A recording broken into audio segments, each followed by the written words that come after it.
नमस्कार दोस्तों, मैं सूरज कुमार सैनी आपका स्वागत करता हूं आपके अपने YouTube channel SK Saini classes में। तो देखते हैं आगे। पिछली क्लास में हमने चैप्टर 2 स्टार्ट किया था और अब आगे चलते हैं। अगर आपने वो वीडियो नहीं देखी है तो हमारे चैनल पर आकर देख लीजिए। और फर्स्ट चैप्टर हमने कंप्लीट करवा दिया है। अगर आपने वो मिस कर दिया है तो हमारे चैनल पर जाकर देख लीजिए। आगे का स्टार्ट करते हैं। हमने कल पढ़ा था कि जब अम्ल और धातु की क्रिया करवाते हैं तो लवण और हाइड्रोजन गैस बनती है। हमने पढ़ा था हाइड्रोजन गैस बनती है, ठीक है। तो कैसे पता चलेगा कि जो बनेगी वो हाइड्रोजन गैस ही होगी? हो सकता है वो ऑक्सीजन भी हो सकती है, कोई भी गैस हो सकती है, लेकिन हमने उसे परखा, हमने जांचा कि वो हाइड्रोजन ही थी। कैसे? हमने एक विधि है उसके द्वारा जांचा, उस विधि को हम अब पढ़ते हैं। देखिए, हाइड्रोजन गैस का परीक्षण। हाइड्रोजन गैस का परीक्षण करेंगे तभी हमें पता चलेगा कि यह हाइड्रोजन गैस है या नहीं है, निकलने वाली गैस हाइड्रोजन थी कि नहीं थी। देखते हैं, अभिक्रिया करवा कर देखेंगे। हाइड्रोजन गैस के पास जब जलती हुई मोमबत्ती लाई जाती है तो हाइड्रोजन गैस फटफट की ध्वनि उत्पन्न करके जलती है। कहने का मतलब ये है कि जब हाइड्रोजन गैस है उसके पास कोई जलती हुई मोमबत्ती या ज्वलनशील पदार्थ लाया जाएगा तो जो हाइड्रोजन गैस है वो फटफट की ध्वनि करके जलती है, पॉप की ध्वनि से जलती है। अगर हम जो अभिक्रिया करवाएंगे उसके पास हम जलती हुई मोमबत्ती लाएंगे, अगर वह गैस जो फटफट की ध्वनि से अगर जलने लगी तो हमें पता लग जाएगा कि यह हाइड्रोजन गैस है। और अगर नहीं जली तो इसका मतलब है कि वह हाइड्रोजन गैस नहीं है। और आपको पता है हाइड्रोजन गैस एक ज्वलनशील गैस है, ठीक है। तो ये इसके द्वारा समझते हैं हम, चित्र के द्वारा। देखिए, ये एक स्टैंड है, इससे इस पीपेट नली को पकड़ रखा है। इस जो बीकर है, ये बीकर नहीं, एक फ्लास्क है, इसको पकड़ रखा है। इसमें ये डाल रखे हैं जिंक के टुकड़े और अम्ल ले रखा है हमने, HCl अम्ल, ठीक है। तो आपने पढ़ा था कि अम्ल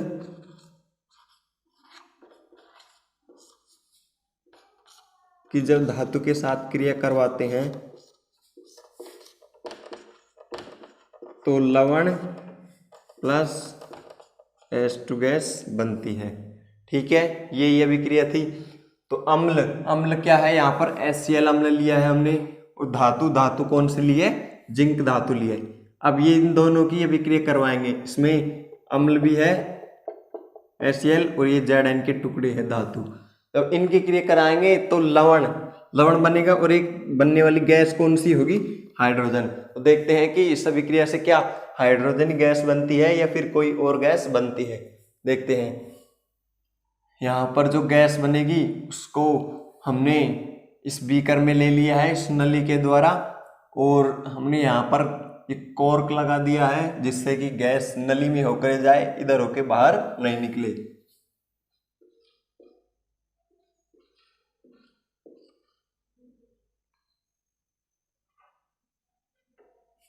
ठीक है, तो ये गैस इधर होके जाती हुई यहाँ पर ये हमने एक बीकर लिया है, उस बीकर में साबुन का घोल भर दिया है। जैसे ये गैस इधर होके आएगी तो इस गैस का जो है साबुन में से होके एक बुलबुला बन जाएगा, और वो बुलबुला ऊपर की तरफ जाएगा तो हम एक जलती हुई मोमबत्ती लेकर जाएंगे तो फटफट की ध्वनि से फटने लग जाएगी।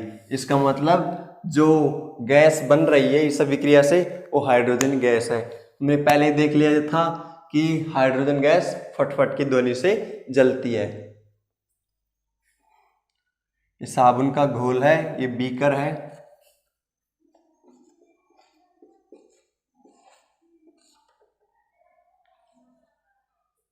और ये जलती हुई मोमबत्ती,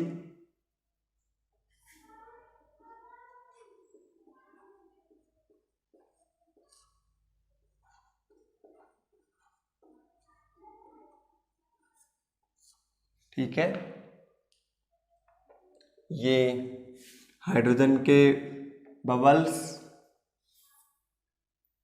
ये नली है, ये स्टैंड है इसको ऊपर रखने के लिए। ठीक है, उम्मीद करता हूँ समझ में आ गया होगा। अगर कुछ समझ में नहीं आ रहा तो कमेंट करके पूछ लीजिए।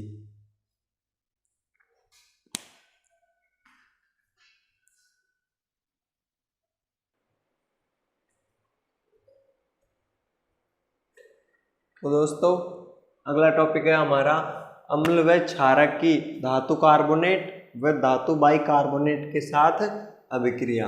अगर अम्ल व क्षारक की धातु कार्बोनेट और धातु बाइकार्बोनेट के साथ अभिक्रिया करवाएंगे तो क्या बनेगा।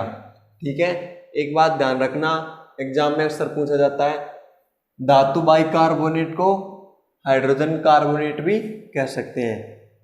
ठीक है, इसमें पहला है हम अम्ल के साथ धातु कार्बोनेट की अभिक्रिया करवाएंगे। ठीक है, जब अम्ल के साथ धातु कार्बोनेट की अभिक्रिया करवाएंगे तो हमेशा लवण, CO2 गैस और जल बनेगा। ठीक है, ये तीन चीजें बनेंगी कि किसी प्रकार का अम्ल हो उसकी धातु बाइकार्बोनेट के साथ अभिक्रिया करवाएंगे। तो धातु बाइकार्बोनेट कौन कौन से होते हैं देखिए।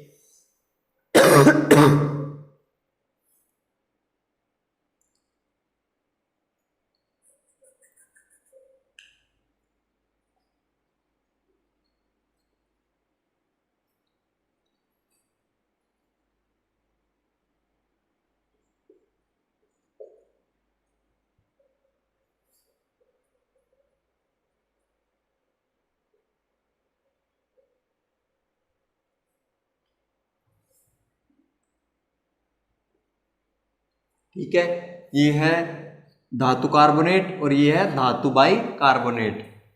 ये फिर इसे हाइड्रोजन कार्बोनेट भी कह सकते हैं, धातु हाइड्रोजन कार्बोनेट भी कह सकते हैं। इसकी अभिक्रिया देख लेते हैं। अम्ल हमने HCl लिया है, धातु बाई कार्बोनेट बता दिया आपको, यही लिया है हमने।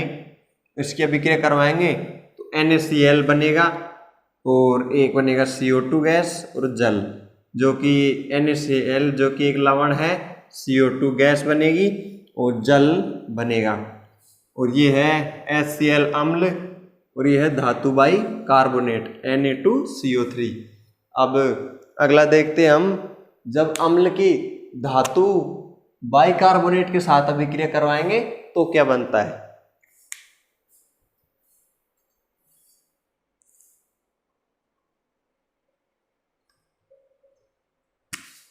हमने अम्ल की धातु कार्बोनेट के साथ अभिक्रिया देख ली। अब देखते हैं अम्ल की धातु बाई कार्बोनेट के साथ अभिक्रिया। मैंने पहले बता दिया, धातु बाई कार्बोनेट को हम धातु हाइड्रोजन कार्बोनेट भी बोल सकते हैं। देखिए, अम्ल की धातु बाई कार्बोनेट के साथ अभिक्रिया या फिर अम्ल की धातु हाइड्रोजन कार्बोनेट के साथ अभिक्रिया। ठीक है, देखते हैं अम्ल प्लस धातु बाई कार्बोनेट जब अभिक्रिया करेंगे तो लवण, CO2 गैस और जल ही बनाएंगे। अम्ल की चाहे धातु बाई कार्बोनेट के साथ अभिक्रिया हो, चाहे धातु कार्बोनेट के साथ अभिक्रिया हो, चाहे धातु बाई कार्बोनेट के साथ अभिक्रिया हो, उत्पाद में केवल लवण, CO2 गैस और जल ही बनेंगे। ठीक है, तो देखते हैं, हमने अम्ल वही HCl लिया है, धातु बाई कार्बोनेट या फिर धातु हाइड्रोजन कार्बोनेट, हमने NaHCO3 लिया है और उत्पाद में हमें NaCl, CO2 गैस और जल ही मिला है, जो कि एक लवण है, ये गैस है CO2 और ये हाइड्रोजन, ये जल है। ठीक है, एक विशेष नोट यहाँ पर जो अक्सर एग्जाम में 1 नंबर में या 2 नंबर में पूछा जाता है, हमेशा याद रखना है हमको। हमने अम्ल की तो धातु कार्बोनेट के साथ और धातु बाई कार्बोनेट के साथ अभिक्रिया देख ली, लेकिन अब देखेंगे क्षारक की क्या सिस्टम है। देखिए, अम्ल के साथ तो अभिक्रिया कर ली धातु बाई कार्बोनेट ने, लेकिन धातु बाई कार्बोनेट और धातु हाइड्रोजन कार्बोनेट या फिर धातु बाई कार्बोनेट जो है क्षारक के साथ अभिक्रिया नहीं करते हैं। देखिए नोट, क्षारक हैं वो धातु कार्बोनेट और धातु बाई कार्बोनेट या धातु हाइड्रोजन कार्बोनेट के साथ अभिक्रिया नहीं करते। ये लाइन याद रखनी है। अम्ल के साथ तो धातु बाइकार्बोनेट और धातु कार्बोनेट अभिक्रिया करते हैं, लेकिन क्षारक के साथ धातु कार्बोनेट और धातु बाइकार्बोनेट दोनों ही अभिक्रिया नहीं करते हैं। ठीक है, विशेष मोस्ट है, एग्जाम में अक्सर पूछा जाता है।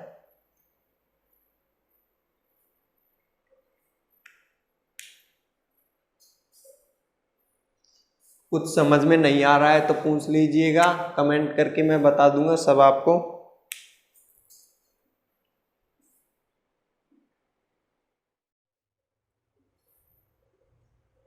तो दोस्तों अगला टॉपिक है हमारा अम्ल के साथ धातु ऑक्साइड की अभिक्रिया। धातु ऑक्साइड का मतलब होता है जब धातु के साथ कोई ऑक्साइड या फिर धातु के साथ कोई ऑक्सीजन जुड़ जाती है तो उसे धातु ऑक्साइड कहते हैं। जैसे कि कॉपर के साथ जब ऑक्सीजन जुड़ जाएगी तो धातु ऑक्साइड CuO बनेगा। मैग्नीशियम के साथ कोई ऑक्सीजन जुड़ जाएगा तो धातु ऑक्साइड MgO बनेगा। ठीक है, इस प्रकार बनते हैं। देखते हैं हम, समझाने के लिए था। देखिए, तो धातु ऑक्साइड की क्रिया अम्ल के साथ करवाएंगे तो लवण और जल बनेगा।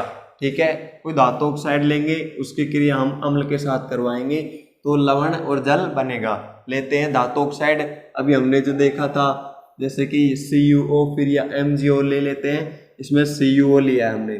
ठीक है, कॉपर ऑक्साइड। ठीक है, जब इसकी क्रिया HCl अम्ल के साथ करवाएंगे तो CuCl कॉपर क्लोराइड और जल बनेगा। ठीक है, ये कॉपर क्लोराइड है जो बनने से विलयन का रंग नीला हो जाता है, तो कॉपर क्लोराइड जल में बनेगा। ठीक है, जैसे कि ये बीकर है,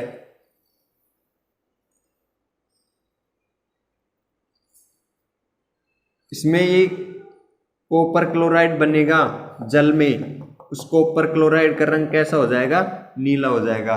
जैसे कि हमें कैसे पता चलेगा ये कॉपर क्लोराइड है, कॉपर क्लोराइड को जैसे ही जल में डालेंगे तो उसका रंग क्या हो जाएगा, नीला हो जाएगा। इससे हमें पता लग जाएगा कि इस अभिक्रिया से कॉपर क्लोराइड बना है और ये धात्विक ऑक्साइड है और इसकी क्रिया अम्ल के साथ करवाई थी हमने, इससे लवण बना था CuCl और इसको जल में डालते ही इसका रंग नीला हो जाएगा, तो हमें पता चल जाएगा कि ये कॉपर क्लोराइड है।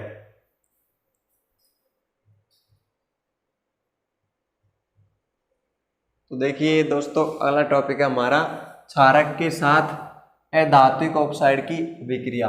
हमने धात्विक ऑक्साइड की अभिक्रिया अम्ल के साथ देख ली थी, अगली है क्षारक के साथ अधात्विक ऑक्साइड की अभिक्रिया। जब क्षारक की अभिक्रिया अधात्विक ऑक्साइड के साथ करवाएंगे तो लवण और जल बनेगा। अधात्विक ऑक्साइड क्या होते हैं, अम्ल होते हैं। ठीक है, अम्ल होते हैं तो क्या हो जाएगा हमारा, अम्ल और क्षारक की अभिक्रिया ही हो जाएगी, क्योंकि अधात्विक ऑक्साइड क्या होते हैं, अम्ल होते हैं। तो अम्ल और क्षारक की अभिक्रियाएं करवाते हैं। तो आपको सबको पता है, हमने बताया था अम्ल और क्षारक की अभिक्रिया करवाने पर लवण और जल बनते हैं। इस अभिक्रिया में भी ऐसा ही होगा, लवण और जल बनेंगे। ठीक है, तो अधात्विक ऑक्साइड कौन सा लिया हमने, अधात्विक ऑक्साइड लिया है CO2। ठीक है, तो क्षारक कौन सा लिया है, CaOH का होल ट्वाइस। ठीक है, जब CaOH का होल ट्वाइस अभिकारक की CO2 अभिकारक के साथ अभिक्रिया करवाएंगे तो CaCO3 लवण और जल प्राप्त होगा। ये CaCO3 है लवण और H2 है जल, और अधात्विक ऑक्साइड के लिए है CO2 और क्षारक क्या है हमारा CaOH2। ठीक है,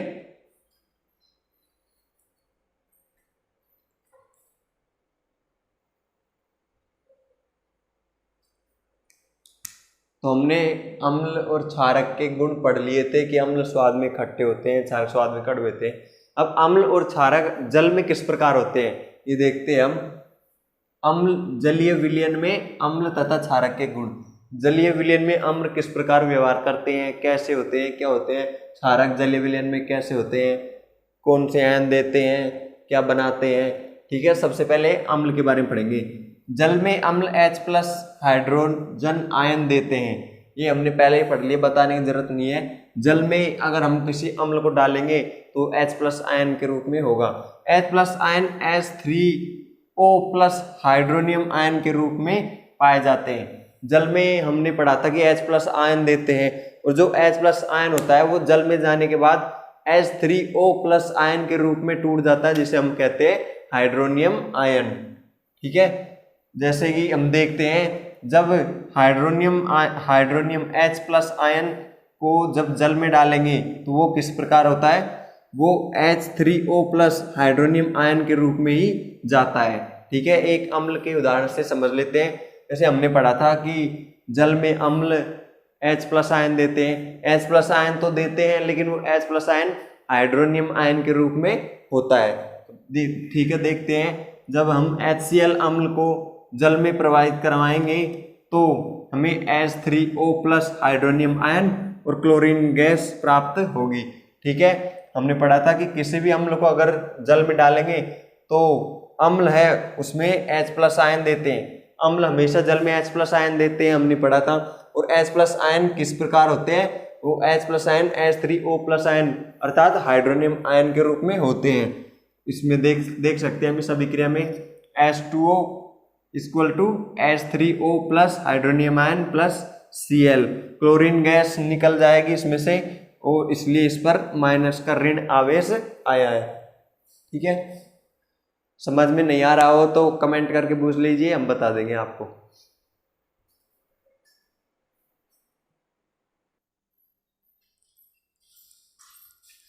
तो दोस्तों हमने अम्ल के बारे में पढ़ लिया, अब पढ़ेंगे क्षारक के बारे में।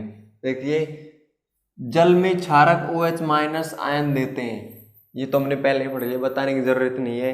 जल में क्षारक है वो OH- आयन देते हैं। उदाहरण के द्वारा देखते हैं NaOH। NaOH एक क्षारक है, आप सब जानते हैं। तो NaOH जल में डालने पर Na+ OH- में टूट जाता है, ये OH- आयन दे देगा जल में जाकर। तो ठीक है, अम्ल और क्षारक की को यूज करते समय कुछ सावधानियां रखी जाती हैं, उनके बारे में पढ़ते हैं। देखिए अम्ल व क्षारक को जल में मिलाते समय सावधानियां, जब अम्ल और क्षारक को हम जल में मिलाएंगे तो उस समय में कौन कौन सी सावधानियां रखनी चाहिए, उनके बारे में कुछ 2 सावधानियां निम्न है, देखते हैं। हमेशा अम्ल तथा क्षारक को जल में धीरे धीरे मिलाना चाहिए। अम्ल व क्षारक को हमें जल में मिलाते समय ये ध्यान रखना चाहिए कि दोनों को धीरे धीरे डालें, एक साथ बिल्कुल ऐसे ही नहीं डालना है हमको, धीरे धीरे अम्ल को डालना है जल में और धीरे धीरे क्षारक को डालना है। ठीक है, अम्ल और क्षारक को जल में डालना है, न कि जल को अम्ल व क्षारक में डालना है, क्योंकि ये प्रक्रिया फिर पूरी तरह उल्टी हो जाएगी। ये प्रक्रिया बहुत ही ऊष्मक्षेपी होती है, इसलिए हमें अम्ल व क्षारक को जल में मिलाते समय अपने जो टीचर है उसकी निगरानी में मिलाना चाहिए। लैब में हमें इसी प्रकार कुछ कार्य नहीं करना चाहिए, रसायनों से खेलना नहीं चाहिए, क्योंकि रसायन बहुत ही खतरनाक हो सकते हैं हमारे लिए। इसलिए हमें जो भी करना चाहिए वो टीचर की निगरानी में ही करना चाहिए।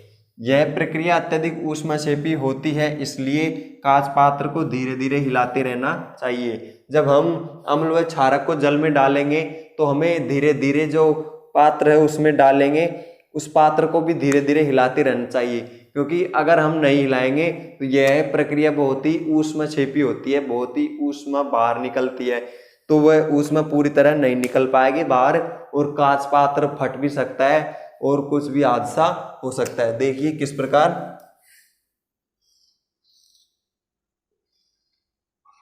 जैसे कि ये जल है, ये अम्ल है और ये है क्षारक। हमें क्षारक को और अम्ल को डालते समय धीरे धीरे डालना है, और धीरे धीरे डालने पर डालते रहेंगे धीरे धीरे, और ये पात्र है जो कांच का पात्र है इसको भी धीरे धीरे हिलाना है। ठीक है, इसको भी हिलाते रहना है, अगर हम इसे नहीं हिलाएंगे तो ये फट भी सकता है, कुछ भी हादसा हो सकता है। इसलिए ध्यान रखना, अगर कभी हम प्रयोगशाला में जाएं और अम्ल व क्षारक को मिलाएं तो बिल्कुल धीरे धीरे अम्ल व क्षारक को मिलाना है, जल में मिलाना है। अम्ल व क्षारक को जल में नहीं डालना है, अम्ल व क्षारक को जल में डालना है, न कि जल को अम्ल व क्षारक में। अगर अगर अम्ल व क्षारक में जल डालेंगे हम तो कोई बड़ा हादसा भी हो सकता है। इसलिए हमें जो भी करना चाहिए वो टीचर की निगरानी में ही करना चाहिए। इसलिए देखिए ये अभिक्रिया होती है बहुत ही ऊष्मा क्षेपी होती है। अगर हम इसे नहीं हिलाएंगे तो ऊष्मा अंदर रहेगी, एकदम से जब ऊष्मा बढ़ेगी तो कांच पात्र फट भी सकता है, कुछ हादसा भी हो सकता है। इसलिए हम धीरे धीरे डालते जाएंगे और धीरे धीरे इसको हिलाते जाएंगे, इससे ऊष्मा बाहर निकलती रहेगी। ठीक है, सही तरीका ये है कि जल में अम्ल और क्षारक डाला जाए और न कि ये तरीका, जैसे कि हमने अम्ल ले लिया और इसमें ले लिया क्षारक और इसमें डाल रहे हैं जल। अगर ऐसा करेंगे तो बड़ा हादसा हो सकता है, कुछ भी हो सकता है। ठीक है, ऐसा हमें नहीं करना है, ध्यान रखना है। ठीक है, समझ में नहीं आ रहा हो तो एक बार और बता देता हूं मैं, समझाने के लिए था ये। नोट्स बनाते रहिएगा, बहुत ही अच्छे नोट्स हैं आपके लिए। जल में क्षारक OH- आयन देते हैं। ठीक है, ये क्षारक है, इसको जल में डाला तो Na+ और OH- में टूट गया। जब अम्ल और क्षारक को जल में मिलाते समय सावधानी है, पहले सावधानी है, अम्ल और क्षारक को जल में मिलाते समय धीरे धीरे डालना है। जल में अम्ल और क्षारक को हमें धीरे धीरे डालना है, न कि एक साथ डाल देना है। ऐसा नहीं करना है, एक साथ नहीं डालना है बिल्कुल भी, धीरे धीरे दोनों को डालेंगे। और यह प्रक्रिया अत्यधिक ऊष्मा क्षेपी होती है, इसलिए कांच पात्र को धीरे धीरे हिलाते रहना है, वरना नहीं हिलाएंगे तो कांच पात्र फट भी सकता है, कोई बड़ा हादसा भी हो सकता है। इसलिए जब इसमें अम्ल व क्षारक को डालेंगे जल में तो हमें धीरे धीरे कांच पात्र को भी हिलाते रहना है।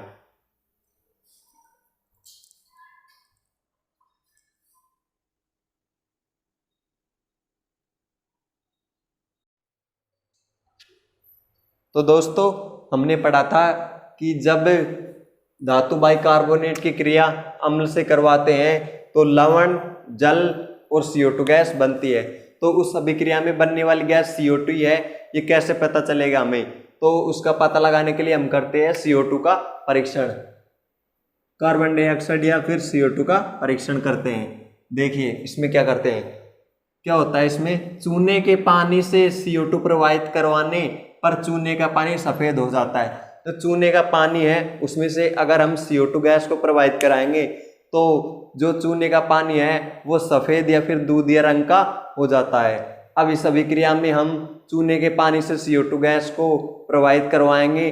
अगर चूने का पानी सफेद हो गया या दूधिया हो गया तो हमें पता लग जाएगा कि ये गैस है वो CO2 है। अगर दूधिया नहीं हुआ तो हम समझ जाएंगे कि ये CO2 गैस नहीं थी। CO2 गैस चूने के पानी से प्रवाहित होने पर दूधिया या सफेद रंग की हो जाती है। देखते हैं अभिक्रिया को, CaOH का whole twice plus CO2 equal to CaCO3 plus H2O। CaOH2 का होल ट्वाइस, ये जो है ये चूने के पानी का सूत्र है। इसमें से जब CO2 प्रवाहित करवाएंगे तो CaCO3 दूधिया रंग का हो जाएगा जल में। ठीक है, और अधिक मात्रा में CO2 प्रवाहित कराने पर, अधिक मात्रा में अगर हम जल में CO2 प्रवाहित करवाएंगे तो क्या होगा, अगर हम पानी के दूधिया होने के बाद में भी उसमें से जो अभिकारक बनेगा उसमें से लगातार CO2 प्रवाहित करवाते ही रहेंगे तो क्या होगा। तो देखते हैं क्या होता है, CaCO3 plus H2O plus CO2, ये जो हमें उत्पाद प्राप्त हुआ था इसमें और भी अधिक मात्रा में CO2 प्रवाहित करवाई जा रही है तो क्या होगा, CO3 का होल ट्वाइस, अर्थात ये जो उत्पाद बनेगा वो रंगहीन होगा। कहने का मतलब ये है कि अगर हम दूध या जल में अधिक मात्रा में और CO2 प्रवाहित कराएंगे तो जो उसका रंग है वो वापस बिना रंग का हो जाएगा या फिर पारदर्शी हो जाएगा। जो दूधिया रंग होगा वो भी समाप्त हो जाएगा, वो पहले जैसा ही बन जाएगा। ये उत्पाद बन जाएगा जो कि पारदर्शी होता है जल की तरह। तो हम देखते हैं अभिक्रिया, देख ली तो फिर इसमें देखते हैं स्टैंड में अभिक्रिया, चित्र के द्वारा समझते हैं इसको।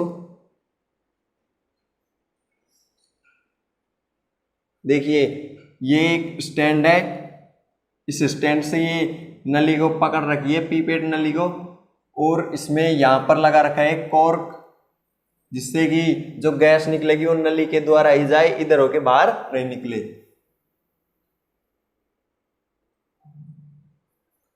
इस नली के द्वारा ये जो नली है इसमें गैस प्रवाहित करवाई जा रही है। इसमें लेते हैं हम, इसमें HCl और Na2CO3 लेते हैं। Na2CO3 इसमें से और इसमें HCl दोनों का मिश्रण लेते हैं, तो क्या बनता है, हमने पढ़ा था कि अम्ल और क्षारक, अम्ल और लवण के जब क्रिया करवाते हैं तो CO2 गैस बनती है। तो इससे जो गैस बनेगी वो CO2 है कि नहीं है, इसलिए हमेशा इसमें चूने का पानी है। अगर इस गैस के द्वारा चूने का पानी दूधिया रंग का हो गया तो हम समझ जाएंगे कि ये CO2 गैस है। अगर दूधिया रंग का नहीं हुआ तो हम समझ जाएंगे कि CO2 गैस नहीं है। ये इसमें लिया गया है चूने का पानी, और अधिक मात्रा में CO2 गैस प्रवाहित करवाएंगे इसमें, तो ये रंगहीन हो जाएगा, पानी जैसे कलर का ही हो जाएगा। ठीक है,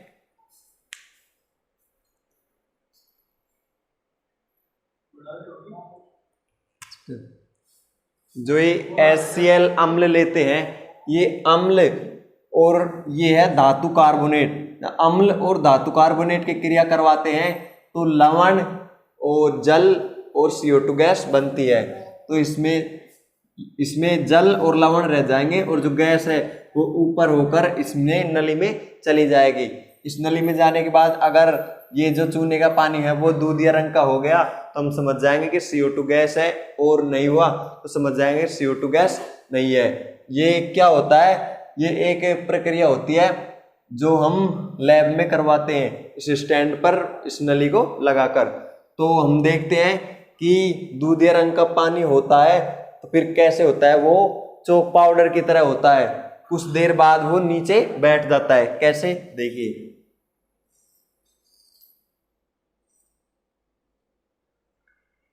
जैसे कि ये एक बीकर है, इस बीकर में हम जल लेते हैं, इस बीकर में हम जल लेते हैं। जल में अगर हम चौक पाउडर को डालेंगे तो क्या होगा, चौक पाउडर कुछ देर तक इस पानी को दूधिया कर देगा और फिर अंत में नीचे बैठ जाएगा। इसी प्रकार इसमें होता है, कुछ देर तक चूने के पानी को CO2 गैस दूधिया कर देती है, और अधिक मात्रा में CO2 गैस प्रवाहित कराने पर वो नीचे की तरफ जम जाता है और ऊपर का पानी पारदर्शी हो जाता है। उसमें फिर CaHCO3 का होल ट्वाइस बन जाता है, जो कि एक पारदर्शी पदार्थ होता है। इसलिए जैसे ही चौक पाउडर कार्य करता है वैसे ही चूने के पानी में CO2 गैस कार्य करती है। ठीक है, ये है बीकर,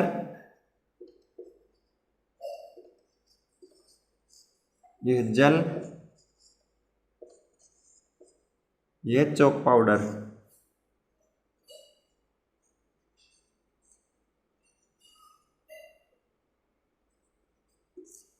जिस प्रकार चौक पाउडर कार्य करता है जल में, उसी प्रकार जल में CO2 वो विलयन में CO2 गैस, चूने के पानी में CO2 गैस कार्य करती है।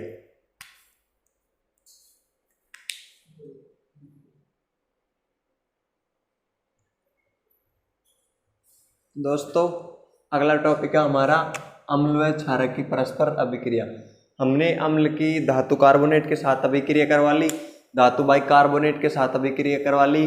अब देखते हैं कि अगर अम्ल की क्षारक के साथ अभिक्रिया करवाएंगे तो क्या होता है। देखते हैं, जब अम्ल की क्षारक के साथ अभिक्रिया करवाएंगे तो हमेशा लवण और जल बनेगा। देखते हैं समीकरण के द्वारा, जब HCl की अभिक्रिया NaOH क्षारक के साथ करवाई जाएगी तो लवण NaCl और जल बनेगा। ठीक है, ये एक लवण है, NaOH एक क्षारक है और HCl एक अम्ल है। ठीक है, लवण और जल बनेगा हमेशा। जब भी अम्ल और क्षार अभिक्रिया करेंगे तो लवण और जल बनाएंगे।